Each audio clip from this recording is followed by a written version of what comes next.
Manya Nasanga Justin ndi mutuze w'ekyengera nabazza Seero. NRM ngimazeemu ekiseera kinene, emyaka 40 bukya president atuula ku ntebe nga nze ngoberera ebiragiro bya president n'ebikolwa byabyo. Buli lunaku mbadde nzijanga nnoonyeza ba kadineti be NRM obululu. Naye ku mulundi guno nagamba kanveeyo nange nkole ki negwanyiza ekifo ekyo ekyabakyala era nayita mu kamyufu nenkola byonna ebyali byetaagisa era nempa ebiwandiiko byange nengenda ewa registra wa NRM nankakasa mpa biri stamp nankakasa nti nze omukyala wa NRM ayiseewo ku Nabaziza Seero. Naye kinewunyiza olunaku olwaleero mbadde ngenda wali ku nomination eno ye stampu ya Semanda registra mbadde ndi ku nomination ne baŋŋamba nti ekifo baakitutte ate omukyalo gwe bagamba ekifo baakitutte ennaku zino zonna ajjanga independent ng'agamba abantu nti nze independent. Harriet Mukasa Nakitende ng'ekifo akiguza akitutte. Kati mbuuza nze omuntu wa NRM Kakongoliro nyinza ntya okunzijako okunzibako ekifo ne bakitunda oba oli ne yeewandiisa mu kifo ekitali kikye nga namala dde okuwaba okuva wala nnyo wansi ng'ekifo kyange ekyo. Era nengende meeting tubadde tutuula nga ne RDC akimanyiiko nayoge neekubira omulanga nga ndaba waliwo akazannya akaagala okunzannya ne ŋŋamba RDC jangu oyingire mu nsonga zino. Ne tutuuza olukiiko lwonna ne lutuula ne lukakasa nti nze ŋŋenda ku nomination nze ow'abakyala Nabazza LC1 ku kaadi ya NRM. Nkubira RDC omulanga anyambe banjiikiriza mu bintu bingi nenzijanga ŋŋuma n'ensirikale banjiikiriza mu bintu bingi aba NRM nga bantulugunya banfuula ekitagasa we balaba abanuupu nga babanteekako nga bagamba nti oyo w'NRM naye nga nedda bambisi w'NRM. Nkubira RDC Mbabazi Justin nyamba omumanyi bulungi nnyo ffe twayimirirawo male n'abategeeza olukiiko olwali olunene kolera NRM buli kimu emyaka 40 bukya pulezidenti atuula ku ntebe n'ekinyungudde amaziga olunaku olwaleero luno. Pulezidenti Yoweri Kaguta Museveni yamba abantu wansi batutulugunya taata aba NRM batuyisa bubi nnyo bannaffe batutwalanga ekitagasa nga ate bagirira nga beeyita nti ndaba NRM naye we NRM ayinza okukola muno bw'atyo. Nabbanja omumanyi bulungi nnyo mu maaso go kiyimba nze gwe yalaga naŋŋamba nti oli we NRM olubeerera era n'okwata n'akakadde n'onsiima n'okampa. Nkaabira maama Nabbanja nyamba bantulugunyiza nnyo nyamba kubanga nkubye ebipande byange bireete nkoze buli kimu kati nzidde nomininge bakitunze ekifo nsaasira nkaabira Pulezidenti Museveni nkaabira buli wa NRM yenna Minisita Kasolo nyamba jangu oveeyo mu kifo kino nkaabira Mayanja Moses Mayanja wangi nkaabira Mayanja akulira district wa Kiso Senninde kaabira Baramu munyambe bannange kifo buli kaseera bantu ekifo kyenesimbako bakitunda buli kifo kyenzijamu bakitunda kiki munsaasire bannange muyingire mu nsonga zange neegayiridde mwami Kasolo jangu nammeere maama jangu maama onyambe Baramu najjako ne mu ofiisi yo taata nali nzijidde ensonga ndala naye n'ensonga nkulu nnyo nkutteko myaka mingi gye nkoledde NRM naye kano akafo akatono bwe kati era nako ne bakanzijako bagikonye byonna ne mbigumira naye bannange neegayiridde Pulezidenti nyamba yingira mu nsonga zino batubonyaabonyezza nnyo abo abeeyita aba NRM naye nkomu NRM enkiiko z'NRM buli lunaku nzibeera mu buli weepulira akakutte ku NRM ne ŋŋenda tajjangako mu NRM Nakitende Mukasa Harriet tajjangako mu NRM yadde okumumanya nti ono tewali n'omu amumanyi nti wa NRM. Nsaba bannyambe bannange, nsaba bannyambe ku mulundi guno bannyambe. Neegayidde banzirize kaadi yange era ensonga zaali zaagala okutataganya era nenkubira RDC n'akubira Registrar Ssemanda. Registrar Ssemanda yennyini n'akubira essimu n'aŋŋamba ireeta empapula zo nzikoonemu n'azikoonamu n'ekimbuuseeko nnyo okugenda okutuuka wano ng'ekifo kigenze nga baŋŋamba nti obajja independent nzija independent naye nze owa NRM Kakongoliro nzija ntya independent jangu olwedde nze neesimbye Nalumunye erinnya nze Nasanga Sobra Betty neesimbye ekifo kya Nnaabakyala Nalumunye. Abakyala mbasuubiza obbasakira ekyasinze okundeeta ndabye obulumi bw'abakyala ebbanga lye mbadde nga ndi mukyala defense Nalumunye. Abakyala abatuuse ewaka nga ndaba obulumi bwabwe. Obulumi bwabwe butya mbalabye obulumi bufumbo. Obulumi abamu nga bakaaba batabalina byakola. Kati n'ensuubiza abakyala abo nti ŋŋenda basakira okuva ku ggombolola. Essente z'abakyala bagamba zibaayo. Ŋŋenda kusakira abakyala essente zaabwe nzikomyewo ku kyalo. Ŋŋenda basakira bulungi abakyala munneesiga abakyala b'e Nalumunye. Munneesige ŋŋenda basakira bulungi. Era ŋŋenda kutuula mu nsonga zammwe bulungi ate abamu mukimanyi nti ekyo mbadde nkikola bulungi ebbanga lyonna. Abakyala b'e Nalumunye nsaba buwagizi, nsaba akalulu kammwe.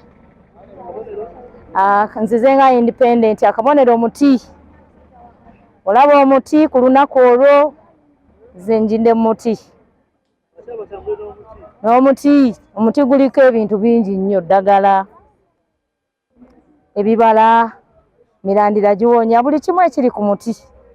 Kati yenze ate kisiikirize ky'abakyala b'e Nalumunye. Ak'omugongo ndi bulungi ndi ntyako sindi fine. Ndi fine nakyo era ngenda kuvayo na buwanguzi abakyala nze mbasuubira manyi mugenda kunneesiga. Nalumunye oye.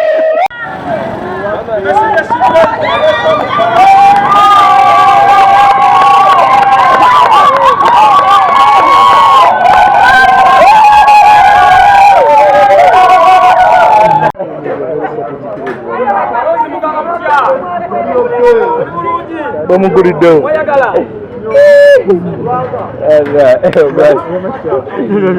obulamu bulungi.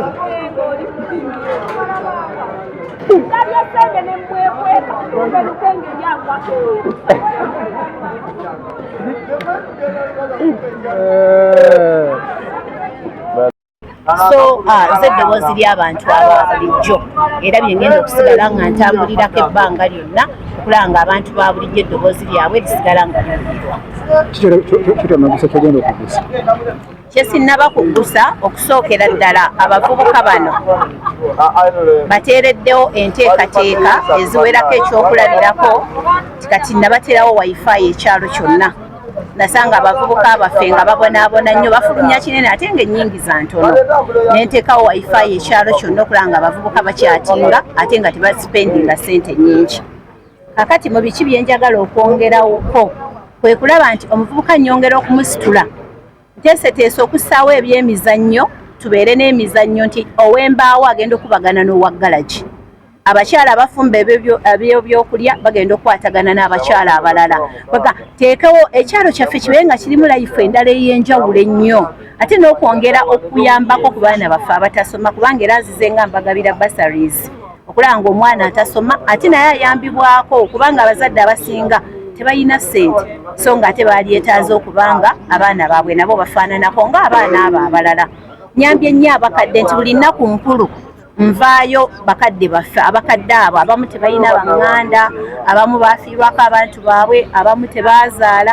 kati ennaku enkulu nabo mbalowoozaako ng'abakadde nendaba nga mbateekamu ate nabo okubanga nabo basanyukira wamu n'abo abayina abantu baabwe ku nnaku enkulu. So byokkola nina bingi nnyo byesobola kumenya ne mbimalayo naye nga byonna nina okulaba nga mbituusa mu linnya erya Katonda. Pursuant to the Local Government Act Cap 138, declare Nachinewa Evelyn duly nominated as a candidate for this election.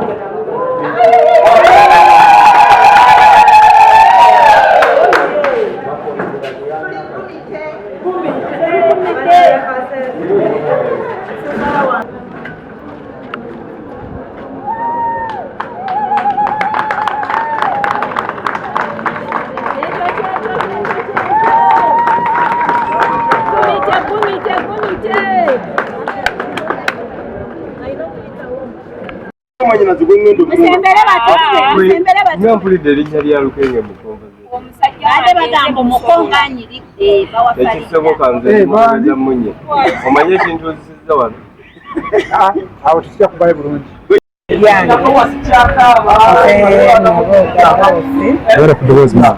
Erinnya eryange nze Naroga Dorothy nga nze kukyabakyala okuyamba abakyala baffe mu zooni muno. Ebintu bingi ebiri mu zooni muno ku bakyala nga banyigirizibwa naddala ng'abaana abakyala okuyisibwa obubi.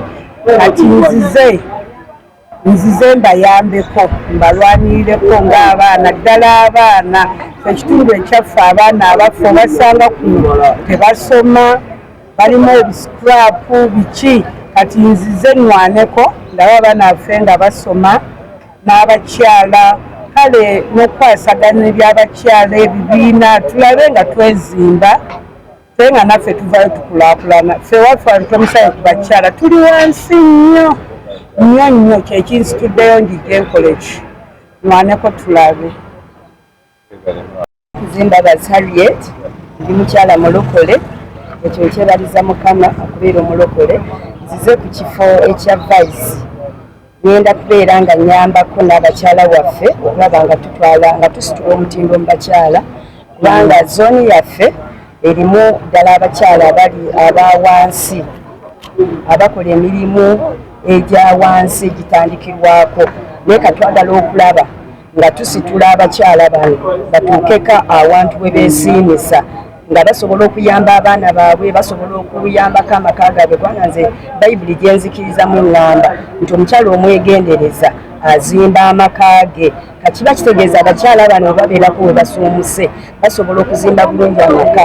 Abaana bano lwaki bafuna ebizibu ne babeera ku streets lwakuba nti abakyala babeera ne balagajjalirwa embeera nebeera ng'ebanyigiriza kati abaana ne bafuuka momboze mu ggwanga lyaffe. Naye kati ffe tuzze okuyambako abakyala bano okusitula amaka gaabwe n'abaana baabwe okubeerako mu bifo ebyesiimisibwa. Ekyo kye kituleese nga ffe abakyala. Nga ndi munnamuze ku kyabakyala nga munnamawulire njagala okutuusa obubaka eri abakyala bonna mu Tomusange zooni okubeera nga bwe wabaawo kyonna kye tuba tusaze nga kibatuukako era nga kibatuusaako mu mbeera yonna. Tulina okusitula omutindo gw'abakyala mu Tomusange zooni. Babalonda ddi? Batulonda nga 23 omwezi. Amanya gange nze Kabwama Deriki navuddeyo kwesimbawo mu Kajubi zooni wali wansi mu Ndeeba parish. Kindeetedde okwesimbawo kubanga nazaalibwa muzeeyi wange yaliko naye ate mulimu ebirumira era abatuuze bampaliriza ne baŋŋamba mutabani jangu weesimbewo kuba abatuuze nze bantuukirako mangu. Kati n'olwekyo nange ne ŋŋamba abatuuze sijja bulamu lukwe kanneesooleyo. Kabwama Deriki. Okusomozebwa katulinawo wansi ebintu bya gavumenti bino babaweereza butimba oba ssente za parish modo oba biki tebitutuwako mu budde baba famire zaabwe abatuuze abamu tebakifunamu.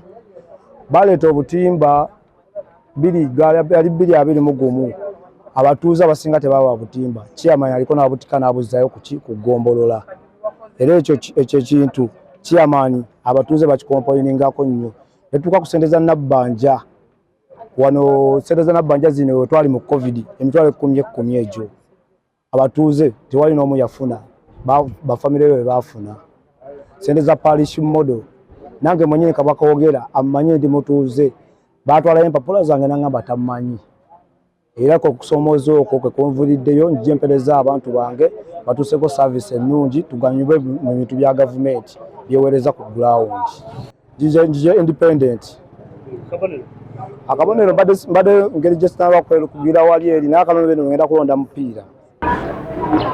Yes, olwaleero nzize officially amanya Agikimbowa Swaibu Dembe distributor leero nzize officially okwesimbawo ku bwa chairman bwero C1 Kazinga Sales.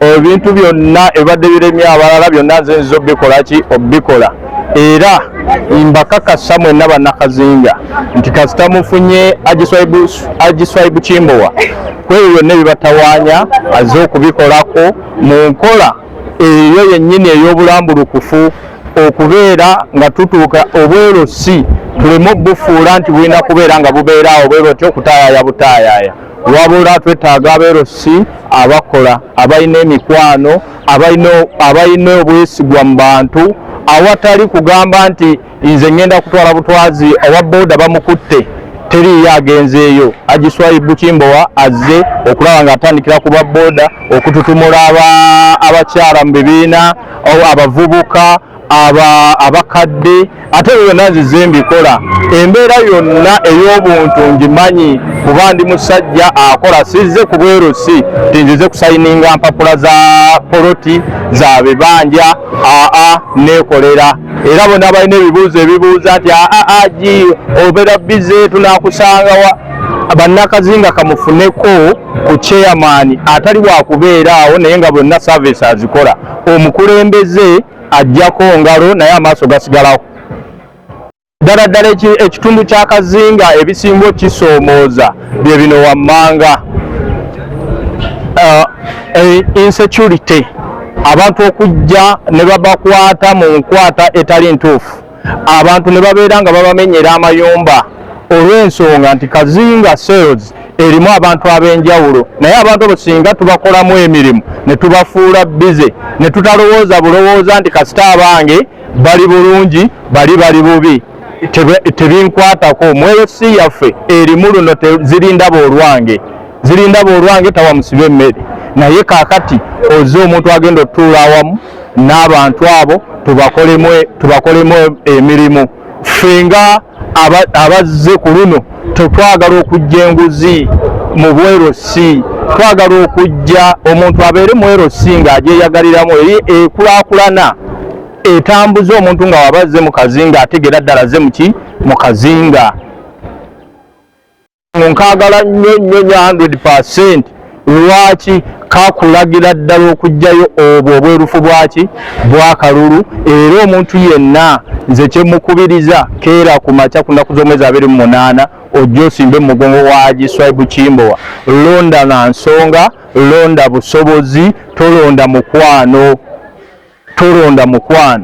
twagala tukyuse ebyobufuzi mu Kazinga nti bw'oba ozze okuvuganya n'obeerawo muntu oba akalulu kawedde twegwe mbifuba balabe ku muntu agenda okukyusa Kazinga ate nze mbakakasa njagala ekisanja eki kimu kyokka saagala kirala era ye system gye tuliko wanu kisanja ddewalala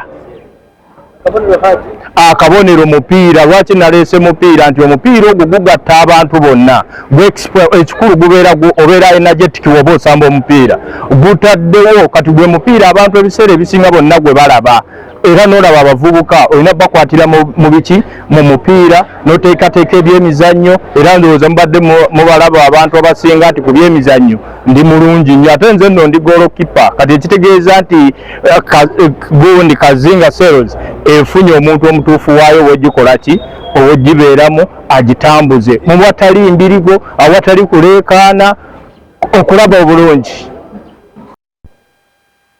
Haji Dembe abantu gwe bayisaanidde okulonda ng'ennaku z'omwezi 28 omusajja w'enkulaakulana omusajja agatta abantu ewatali kusosola yadde okwawula omu omusajja awulira omulanga nga guli ow'omulala n'ateswayo gwa naggamba anaasobola okujja emisinde okudduukirira obuntu, anaasobola okubeera ng'awulira eddoboozi lya buli omu. Haji Dembe ye chairman addako ow'Ekazinga kisanja kino kyetugendamu. Abantu abamu bagenda ne boogera ku bukulembeze bw'eggwanga. Obukulembeze bw'eggwanga naye batagala kuva ku bufuzi. Pulezidenti Museveni naye bamwesonyiwe oba bawulira nga bakyayagala entebe. Museveni bamwesonyiwe akole ebibye oba bawulira nga addako abantu b'Ekazinga Sero bonna bamwagala saavisi ez'omulembe, saavisi zonna ziri wa Haji Dembe. Akabonero mupiira noonya ne bagalanta bange be mbadde ntambudde nabo mbadde noonye nga amanya linnya lirabika mu register nga tunoonya tulinoonyeza ne tutuuka abakugu okutuusa we bajjeeyo zonna empapula ne bateekawo galubindi eza waggulu kuba mbadde ndi mumativu nti empapula zonna nzirina naye ng'erinnya bwe baba bagenza okukola ku muwanguzi basooka ne batya amangu ago babadde bakola ku chairman kati bagenza okuba nga bayuugayuuga bati ne babulaabula ng'amanya tebagalaba kati bagenza okulaba nga bagalabye ne bagamba chairman yennyini y'ono kuba teriyo mulala yenna atataaganya ebyabyo badde bajja bugizi bwe bati batuulako butonzi bati kati ng'omanye omukulembeze bw'otuuka okangakanga amasannyalaze gabayiseemu. Amannya gange nze Lunkuse Shajja nga tuzze wano okwewandiisa ku lwa chairman Haji Mata Kimbo wa Swaibu, omusajja ow'ekitiibwa ow'eggonjebwa, era tubasaba akalulu mwenna abantu bonna abali eyo tubasaba mujje mulonde taata wange ono Haji Mata mugenda kunywa amata kabonero mupiira.